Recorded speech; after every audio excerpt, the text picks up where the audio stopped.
Tervetuloa Open Worldin matkassa Intian Himalajalle.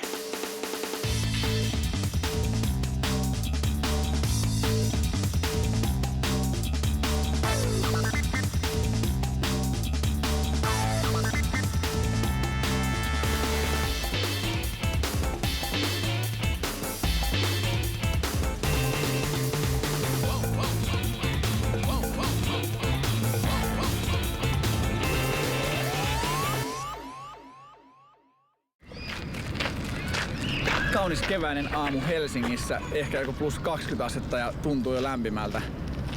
Illalla pitäisi olla Intian pääkaupungissa Delhissä plus 42 astetta säätiedotuksen mukaan. Voi olla, että on vielä lämpimämpää.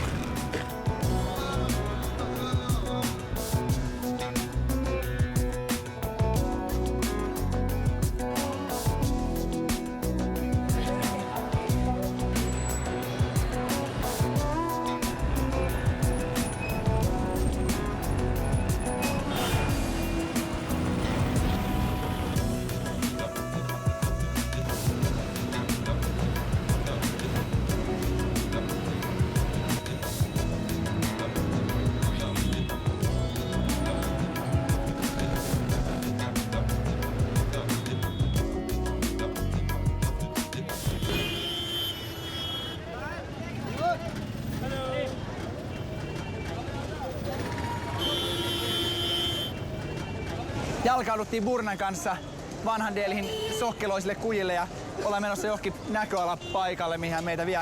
Mutta ensin ollaan tässä Spice Marketilla eli maustetoreilla. Täällähän on siinä mielessä hauska meininki tossa, että kun on niinku Spice Market, on niinku maustekatu, niin siellä on sit pelkkiä mausteita. Sitten kun on niinku Renska-katu, niin sit siellä on pelkkiä työkaluja ja Mattokadulla on pelkkiä mattoja. Don't shoot, it will die, you know. Don't shoot, ei saa ampua kameralla. Toothpaste. Toothpaste. Yeah. Hammastahnaa.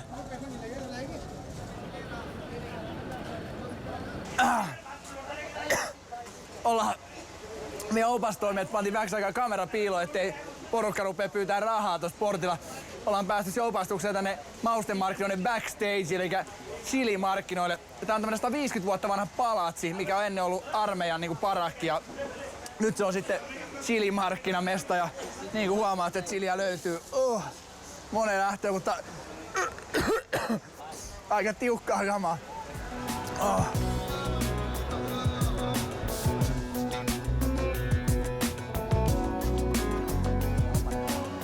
Mäkin olen aika hakaja näissä jumalissa näin lyhyen oppimäärän jälkeen. Krishna, Ganja, Ganesh, of course Buddha. This And is we Lord have Shiva. Yeah. This Hanuman. Okay. This god I've seen in China. In China. Last time. Absolutely right. But it's not the god of China. No, This no. is god of the Nepal. Nepal, yes, the Tibetan. Thank you very much. Maybe later. Ai viisautta ja en tiedä, wisdom and knowledge. Sitäkö mä nyt kaipaan? Näytäis mä niin hölmöltä.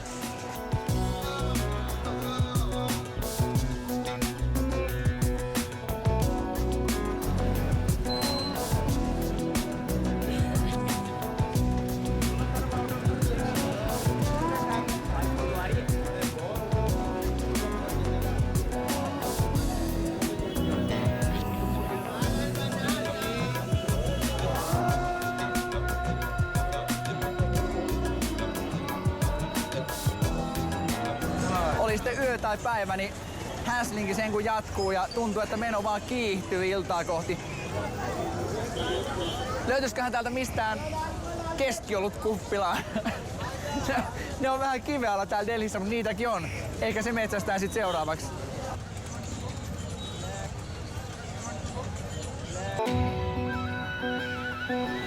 Aika vaihtaa maisemaa ja suunnata Himalajalle, maailman korkeimpaan vuoristoon. Ensimmäinen kohde siellä on Manalin kaupunki. 2000 metriä merenpinnan yläpuolella. Sinne on tästä bussilla matkaa 14-18 tuntia. Pitkä taivaalla edessä. Tästä se alkaa.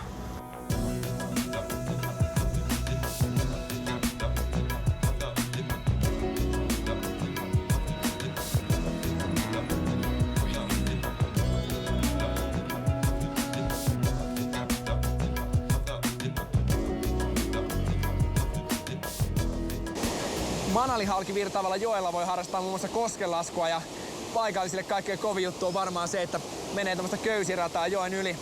Muutenkin täällä on hirveä tarjonta kaiken näköiselle seikkailuaktiviteetille, mutta yleinen meininki on kuitenkin se, että todennäköisesti täällä varmaan törmäisi Pelle Miljoonaan kuin Veikka Gustafssoniin.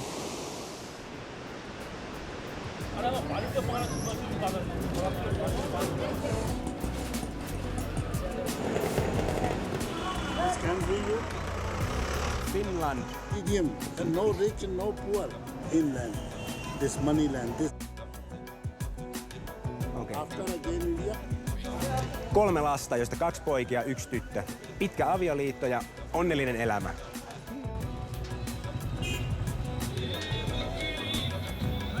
Lähdetään siitä, että ei intialaista kylää ilman temppeliä.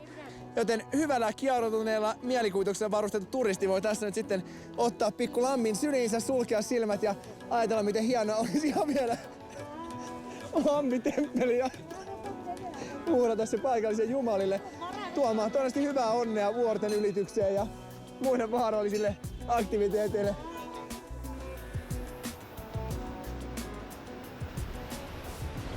Näin toukokuun alussa hiihtokausi rupeaa Manalissa olla aika pitkälti ohi, mutta sitkeästi me koitaan vääntää itsemme tonne vuorille ja ehkä sieltä meille joku lasku vielä pienellä vaeltamisella löytyy.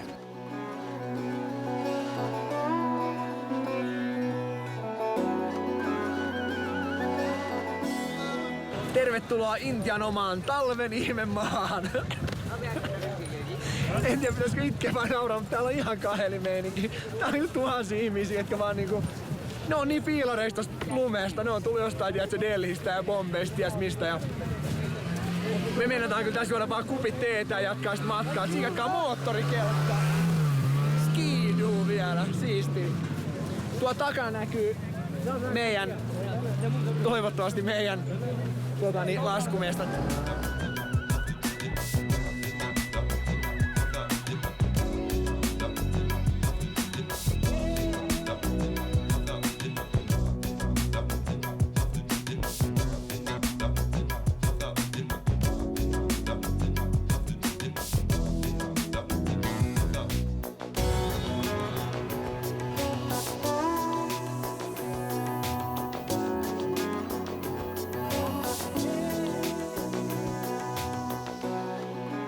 Se nyt oli tiedossa jo, että tuosta mikään niin kuin huikea puuteenlaskupäivä tulee ja tietysti varusteet oli vähän mitä oli kun ne hommattiin täältä paikan päältä. Mutta ihan kiva oli päästä vähän vaeltelemaan tonne rinteelle ja saatiin kumminkin tuntumaan johonkin 3600-3700 metriä ja päästiin nyt pari laskua vetäsemään, vaikka toi sade sitten yllättikin. Ja tuossa ympärillä koko ajan myllertää samanlaisia tummia pilviä, että näin korkealla kun ollaan, niin keli saattaa muuttua tosi nopeasti ja siihen pitää myös tietysti varautua.